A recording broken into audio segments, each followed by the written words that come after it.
शिक्षार्थियों, एक बार पुनः आप सबों का हिंदी संस्कृत एकेडमी चैनल पे स्वागत है। वादे के अनुसार मैं पुनः आप लोगों को हिंदी व्याकरण बताने का प्रयास कर रहा हूँ। मैं अपने पहले वीडियो में बता चुका हूँ कि अभी हम लोग परीक्षा की तैयारी के बारे में आगे बढ़ रहे हैं।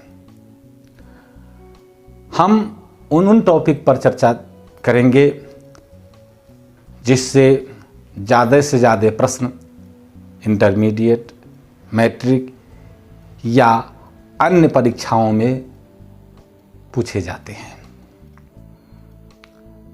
आप लोग इससे पूर्व अनेक पुस्तक की सहायता से, अनेक जगह से व्याकरण पढ़े हैं, लेकिन कुछ हम लोग स्मरण नहीं रख पाए हैं। मैं पुनः उन अध्यायों का, उन बातों का आपके सम्मुख रखने जा रहा हूं, जिसके कारण आपको पुनः स्मरण शक्ति वृद्धि हो जाए। अगर आपको स्मरण में ये बात हो जाएंगे तो आप परीक्षा में अधिक से अधिक मार्क्स लाएंगे।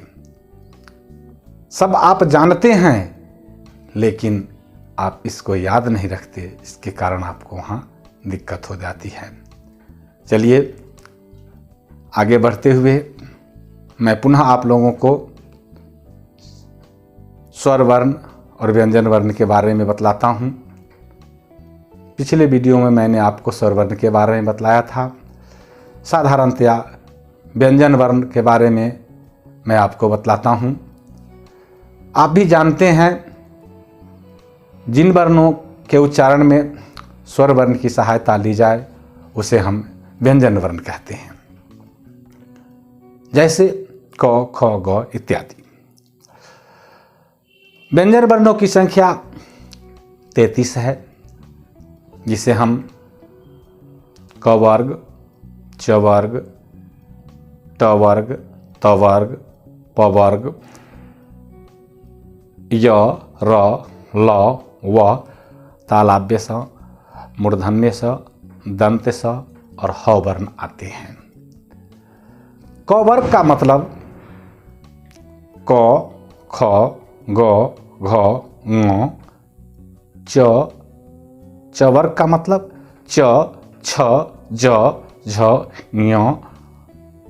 ट वर्ग का मतलब ट, ठ, ड, ढ, ण। त वर्ग का मतलब त, थ, द, ध, न और प वर्ग का मतलब प, फ, ब, भ, म आते हैं। एक वर्ग में 5 वर्ण होते हैं। अब कहीं कहीं या किसी पुस्तक में अक्ष, त्र, ज्ञ को भी व्यंजन वर्ण की श्रेणी में रखा जाता है, परंतु मेरे विचार से ये व्यंजन वर्ण नहीं है, क्योंकि ये संयुक्त व्यंजन वर्ण होते हैं। क और मूर्धन्य स के मेल से अक्ष का निर्माण होता है। इसी तरह त और र के मेल से त्र, ज और ज्ञ के मेल से ज्ञ का निर्माण होता है। इसलिए इनका शुद्ध रूप से व्यंजन वर्णों में गिनती नहीं की जाती है। अब मैं आपको इससे आगे, अब आप देखें, इन व्यंजन वर्णों को 3 श्रेणियों में बांटा गया है, जो आपके सम्मुख व्यंजन वर्णों को 3 श्रेणियों में बांटा गया है। स्पर्श व्यंजन वर्ण, अंतस्थ व्यंजन वर्ण और उष्ण व्यंजन वर्ण। इन्हें, जो अभी आपने 33 व्यंजन के बारे में जाने, उनको 3 श्रेणी में बांटा गया। स्पर्श व्यंजन वर्ण जिन वर्णों के उच्चारण में आपको पता है कि वर्णों के उच्चारण में जीभ का महत्वपूर्ण योगदान होता है। वर्णों के उच्चारण में जीभ जब उच्चारण के विभिन्न अवयव यानी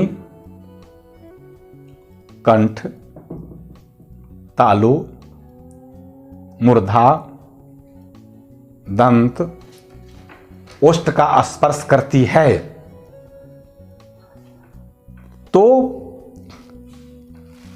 उन्हीं से वर्णों का उच्चारण होता है।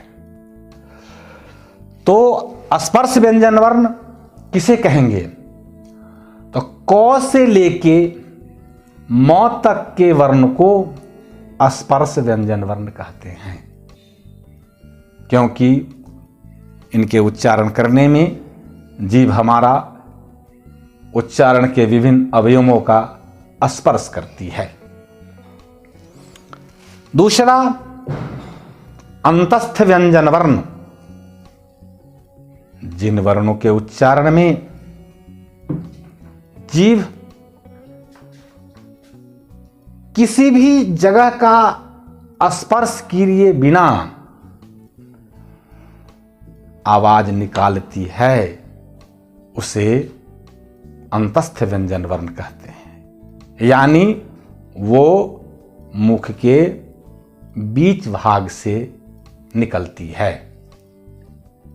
ये य, र, ल, व आप स्वयं उच्चारण करेंगे तब आपको पता चलेगा कि हमारा जीभ स्पर्श किसी चीज का नहीं करता है, इसलिए हम इन्हें अंतस्थ व्यंजन वर्ण कहते हैं। तीसरा है उष्ण व्यंजन वर्ण। उष्ण, उष्ण का मतलब होता है गर्मी। इसका मतलब हुआ कि जिन वर्णों के उच्चारण में मुख से उष्मा यानी गर्मी निकले उसे हम उष्ण व्यंजन वर्ण कहते हैं। आप स्वयं इसका अभ्यास करके देख सकते हैं। हाथ को मुख के सामने रखिए और कहिए तलाभ्य स, मूर्धन्य स, दंत्य स, ह। स्वयं आपको अनुभव हो जाएगा कि हमारे मुख से गर्मी का आभास होता है, इसलिए हम इन्हें उष्ण व्यंजन वर्ण कहते हैं। शिक्षार्थियों, मेरा यह मानना है अधिकतर परीक्षाओं में इनसे कुछ न कुछ प्रश्न रहते ही हैं। जैसे आपसे पूछे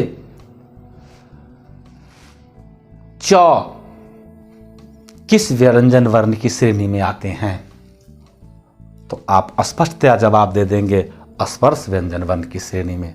आपको 1 नंबर आ गया। अगर आप इसका अभ्यास नहीं करेंगे तो आपको कम नंबर प्राप्त होंगे। आज वस्तुनिष्ठ प्रश्न का जमाना आ गया। आपको इसका गहन अध्ययन करना पड़ेगा ताकि आप अधिक से अधिक नंबर प्राप्त कर सकें। तो आप स्पष्टतः इस बात को देखें और आगे मैं उच्चारण स्थान के बारे में बतलाऊंगा जो आप देखेंगे। शिक्षार्थियों, मैं आप लोगों को अभी तक इसलिए छोटे छोटे वीडियो के माध्यम से बतलाने का प्रयास करता हूं ताकि आप जो पढ़ें वो आपके स्मरण शक्ति में रहे। अभी आप मैट्रिक का परीक्षा देने जाएंगे, इंटरमीडिएट की परीक्षा देने जाएंगे, उसमें 5 विषय की परीक्षा देंगे। आपके नज़र में पांचों को बराबर योगदान दीजिए। अगर आप 500 में 500 बराबर पढ़ेंगे तभी नंबर आएंगे। अगर आप किसी विषय को कम या किसी विषय को अधिक पढ़ेंगे तो उससे आपके नंबर पर प्रभाव पड़ेगा। इसलिए मैं आपको छोटे छोटे, जो कि व्याकरण कम पढ़ने से भी अधिक नंबर लाने वाला विषय है, इसलिए मैं आप लोगों के सम्मुख छोटे छोटे वीडियो दे रहा हूं। जैसे जैसे आगे बढ़ेंगे मैं बड़ा से बड़ा, ज़्यादा से ज़्यादा पढ़ाने का प्रयास करूंगा। आप लोगों को इसमें अगर कहीं भी किसी तरह की कठिनाई या कोई परेशानी महसूस हो तो आप कमेंट के माध्यम से बताएंगे, मैं उसे दूर करने का भरपूर प्रयास करूंगा। धन्यवाद। अगले वीडियो में पुनः मैं आपको वर्णों के उच्चारण स्थान के बारे में बताऊंगा, ताकि आप उसका अध्ययन करें और उससे ज़्यादा से ज़्यादा नंबर प्राप्त करें। धन्यवाद।